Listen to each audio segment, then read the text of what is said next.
Coba dulu, coba. Gini. Iya. Coba. Makin cepet gitu ya nanti. Jessica, Weddingdale, Illinois, Chicago. Boston Bennett. Bener. Bener loh. Illinois, Chicago. Boston Bennett. Mana sih ini kecil? Jessica, Weddingdale, Illinois, Chicago. Boston Bennett, Kim Jin Morgan, dan Lisa Jeruk.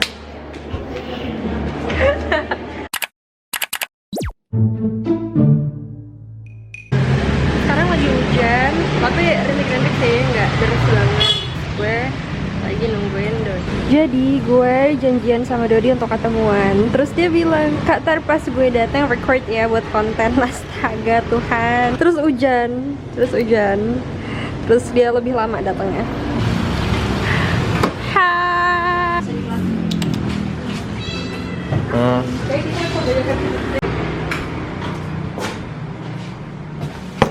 Gue tuh hemat banget makan siang gitu kan, angkat 12.000, 7.000. Tapi kalau jajan tuh gue Starbucks. Gimana ceritanya jajan gue 50.000, lunch gue 10.000. Makanya udah, kalau gitu jangan lagi ya. Siap. Kita harus irit, oke? Irit, siap. Iya. Iya. Hemat. Iya. Iya. Ini promo kok. Di mana nih, coba lu tebak. Yang ini biar kayak YouTuber gitu. Coba komen ini di mana kira-kira guys. Oke. Jadi sebenarnya mau ngapain sih kita hari ini? Kita datang spesifik ke tempat ini untuk about Nah, jadi Parasite itu adalah film non-English pertama yang menang nominasi Best Picture di Oscar. Kalau kalian nggak tahu, Best Picture itu adalah nominasi paling bergengsi dan Oscar adalah ajang penghargaan di industri film yang paling bergengsi. Di Cannes Film Festival itu dapat 8 menit standing ovation. Orang berdiri 8 menit tepuk tangan gitu untuk Bong Joon-ho, keren banget. Terus dia tuh dapat apresiasi karena originalitasnya. Jadi kalau lihat film ini tuh kayak strukturnya tuh beda dari film-film kayak Jalan Cerita itu menurut gue ya beda sama film-film yang biasa gue tonton. Dan plot twist segala macamnya, BTW kalau nonton video ini kita bakal ada apa namanya? Spoiler. Ya. Nah, pindah tempat kita. Jadi tadi baterainya habis, terus gue lapar jadi kita pindah tempat. Tapi kenapa gue lapar malah ke perpustakaan? Karena ini bukan perpustakaan. Tuh, belum makan. Ini apa? Ini Cafe Library. Ya, pokoknya adalah di Depok. Namanya apa tadi? Zoe. Ya, endorse jadinya. Ya. Zoe bayar gue ya. Pokoknya Parasite itu film yang menjelaskan tentang social gap di Korea Utara antara sebuah keluarga kaya Korea Selatan. Iya, di Korea Selatan antara sebuah keluarga kaya dan keluarga miskin. Intinya di picturize di dalam film ini tuh bahwa keluarga miskinnya ini seakan-akan menjadi parasite di sebuah keluarga kaya. Karena dua keluarga ini, satu namanya keluarga Park, satu lagi keluarga Kim. Nah, keluarga Kim ini adalah keluarga yang miskin dan Park adalah keluarga yang super kaya. Nah, si keluarga Kim ini kayak parasite yang satu persatu masuk ke keluarganya Park. Dalam satu rumahnya keluarga Park, mereka tuh ada yang jadi supirnya, ada yang jadi guru lesnya, ada yang jadi pembantu rumah tangganya. Tanpa diketahui oleh keluarga Park bahwa mereka adalah satu keluarga. Filmnya tuh jadi seru banget karena tadi Dodi bilang itu ada social gap ya. Ini sutradaranya Bong Joon-ho ngangkat satu isu yang menurut gue tuh seru banget dan sangat inklusif gitu. Kenapa inklusif? Karena ini tuh nggak terjadi cuma di Korea Selatan. Sebenarnya kesenjangan sosial tuh terjadi di semua tempat di dunia, ya nggak? Menurut lo tuh apa social gap? Kesenjangan sosial. Iya betul. Apa sih yang dimaksud senjang? Senjang tuh berarti kayak ada perbedaan status sosial, privilege ya, antara dua kutub yang saling berlawanan ini, yaitu kaum si kaya dan kaum si miskin. Scene apa sih yang sebenarnya menurut kita ngegambarin banget social gap? Yang nggak ada? Iya. Ya, yang pertama apa kira-kira? Yang pertama hujan. Ya gue inget banget waktu scene hujan badai itu yang deras banget sampai nenggelemin rumahnya si keluarga Kim. Mereka tuh struggling very hard untuk ngadepin bencana besar itu. Sementara Dasong, anak si keluarga Park yang kaya itu kan abis mau ulang tahun.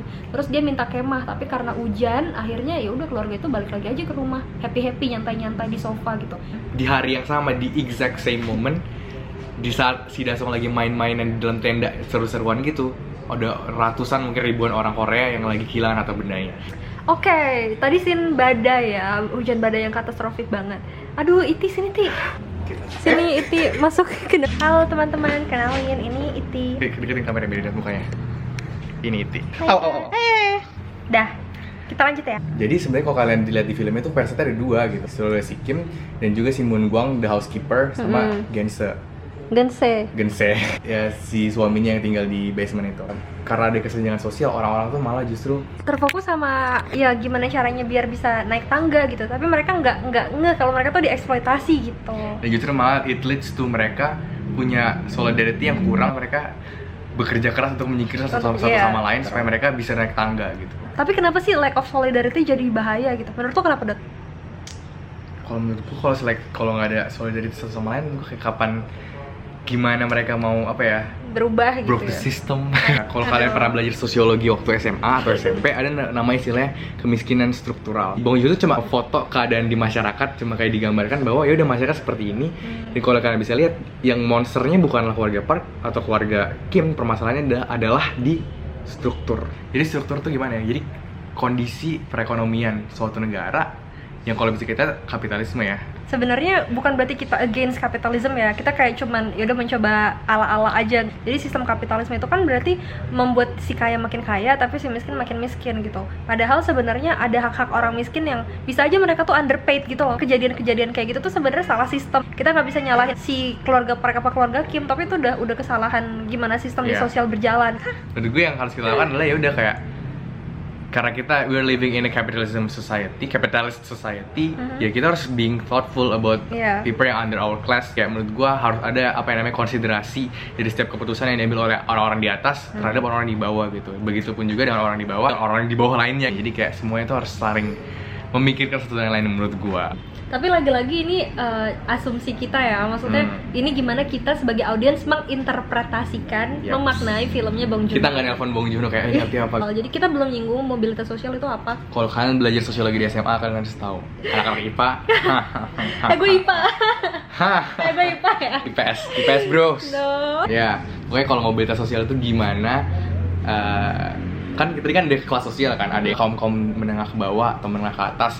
Mereka kan pasti mau naik dong, naik kan mobilitas atau mobility, jadi kayak bergerak dari atas ke bawah atau bawah ke atas. Tapi kadang-kadang kan karena struktur tadi yang kayak kapitalisme dan lain sebagainya ngebikin ya udah impossible, dan banyak banget orang-orang yang akhirnya lahir di keluarga miskin dan karena mereka dapat pendidikan yang rendah, mereka terus-menerus ada di lingkaran setan itu. Makanya menurut gue pendidikan itu harusnya merata ya gitu. Gue mau nambahin, sebenarnya mobilitas sosial tuh juga ada dua ya, ada yang vertikal, itu yang tadi udah dibahas ya, ada yang horizontal. Oke. Berisik, kita masuk lagi. Ya tadi kan kita udah ngomong ngebahas banyak hal kan. Ngebahas banyak hal tentang social gap dan sebagainya, hal-hal yang ironis lah di dalam masyarakat Korea Selatan. Sekarang ada hal ironis lainnya yang akan kita bahas. Kalau kalian enggak nih, kenapa sih gue tiba-tiba? Kalau kalian enggak nih, Parasite merupakan film Korean language pertama yang menang Best Picture di Oscar setelah 92 tahun acara penghargaan ini berlangsung. Jadi setelah 92 tahun Oscar itu berlangsung, baru ada satu film yang tidak berbahasa Inggris pertama, berarti sisanya bahasa Inggris yang menang. Dan juga untuk 82 tahun pertama, selalu yang memenangkan Best Director tuh laki-laki, dan perempuan tuh Catherine Bigelow adalah sutradara dari The Hurt Locker. Dia yang pertama kali menang Best Director sebagai seorang perempuan. Apa ya, menurut gue kalau kalian perhatiin ya, sekarang tuh masyarakat dunia atau mungkin di Indonesia, kita tuh mulai belajar untuk embracing diversity, untuk menerima perbedaan. Jadi kayak kalau kalian perhatiin film-film di Indonesia pun mulai ada inklusivitas bagi orang-orang Tionghoa untuk muncul film gitu. Bahkan ada kayak tokoh-tokoh film-film seperti Cek Tok Sebelah.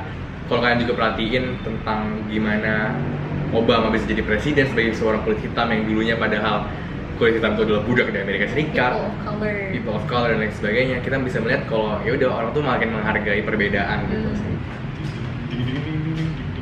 Hai Oke, jadi Angel dan Dodi bersama Iti ingin menutup video ini dengan bilang satu quote menarik dari Bong Joon-ho. Jadi dia pernah bilang, once you overcome 1 inch tall barrier to subtitles, you will be introduced to so many more amazing films. Oke, makasih banyak udah nonton video kita. Dadah. Mengeong-ngeong dia.